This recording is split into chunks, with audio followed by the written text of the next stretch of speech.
consider yourself rehabilitated. Hello everybody, welcome back to Screenstars. I'm here today to bring you my review for the 2022 science fiction supervillain film, Corrective Measures. A film that is directed by Sean Patrick O'Reilly and it stars Michael Rooker, Bruce Willis, Tom Cavanagh, Brendan Major and Dan Payne. Now the film is set in a futuristic like super prison for supervillains. There are a number of supervillains, and when they get caught by the authorities, they get put into this super prison. They then have their powers muted by wearing like this device on their leg. I mean, we've all seen the films, you know, where prison films have got things around the neck and things like that to stop them escaping. Well, essentially, they have this device around their leg that prevents them from using their powers. And there's people in this super prison with a whole host of powers. Kind of the head honcho in this prison is Bruce Willis, who's called the Lobe. He's like this supervillain who has powers, from what I could figure anyway, very similar to Professor X in like the X-Men. And then we've got Michael Rooker, who plays the warden, or as he likes to call himself, the overseer. And he runs this prison with a bit of an iron fist, but he's about a month away from retiring. He's very close to retirement. So he kind of makes a deal with the Bruce Willis character, the Lobe. If the Lobe promises to ensure that he is financially rewarded, he will ensure that when he leaves the prison, the Lobe is taken care of, and he kind of lives a life of luxury. But the Lobe has a super plan brewing. Running alongside this, there is another character called Payback, who essentially is a bit of their version of the Punisher, who gets sent to prison for killing dozens of criminals, and once behind bars, he's then got a target on his back. Right, what are my thoughts on Corrective Measures? Well, this film apparently is based on a graphic novel, which I haven't read. And bearing in mind that I knew nothing of this film, didn't even know it was existing or it was going to exist, and I've been following Bruce Willis's filmography these last couple of years fairly closely and reviewing a lot of his films, and I didn't know this was a thing.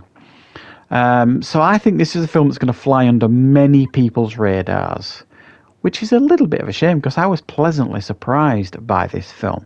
Now, in no way am I saying that this is a great film. I don't think it is. There are issues, obviously, with this film. But I was really quite entertained with my time watching this film. And there are a few reasons for that. Number one is Michael Rooker. He plays this role, this overseer stroke warden of this prison facility, with a little bit of his tongue in his cheek. And to be honest, the whole film kind of plays itself with its tongue in its cheek, which I like with films like this. It allows you to enjoy it because it doesn't take itself too seriously, thankfully. And it's a film that can't take itself too seriously with its subject matter. But Michael Rooker kept my attention for the most part in this film. He enjoyed his time, obviously, making this film. It wasn't a particularly taxing film, but he delivered an entertaining performance. And in actual fact, I thought Bruce Willis was okay here as well. Now, he's in it a fair amount, but most of the scenes he has are in his cells because he's kind of kept in solitary confinement. Like I say, he's the powerful prisoner in this prison. There are people that are loyal to him, all this kind of stuff. So he's too dangerous to be let out with the other prisoners.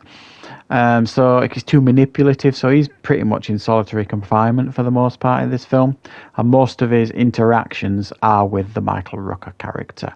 But he's actually pretty decent here, even though he doesn't have an awful lot to do. I also really liked the Dan Payne character who played this car boot version of the Punisher, because in the early part of this film, it is just a prison film really, because like I say, all these supervillains have all got like their powers muted. They can't use their powers, so it is kind of a basic prison film. And there's this young prisoner that's been transferred in there who shouldn't really be there. and we're kind of seeing the film through his eyes, I suppose. So we're kind of on his journey a little bit.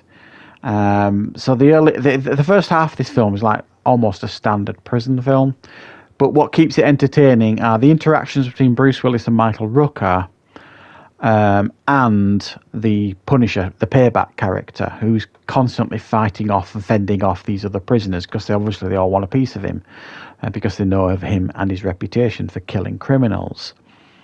And then something happens later in the film where they all have access to their powers again, and then the back end of this film becomes like a Royal Rumble. So these fights breaking out between all these supervillains, and then you get to see all their powers in their glory. And like I say, there's a whole host of powers on display here. They don't kind of hold back on that. And the effects are actually pretty decent too.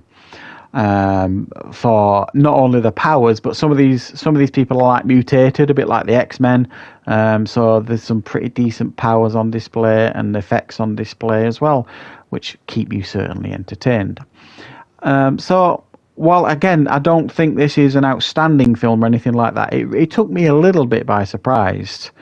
There are issues with the film in a sense of that there are some really poorly fleshed out characters. Like I say, this young prisoner, I think he's called Diego Diaz, who goes into the prison. They don't do anything interesting with him at all, really, or flesh his character out.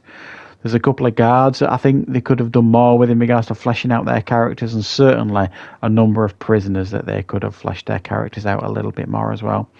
But this will probably keep you entertained throughout. It certainly did me. It's nothing special. There are problems with it, but I was genuinely quite pleasantly surprised by it. So I'm going to give it a 6 out of 10. Thank you very much for watching. I hope you enjoyed the review, and of course I'll be back with loads more reviews and content on the channel very, very soon.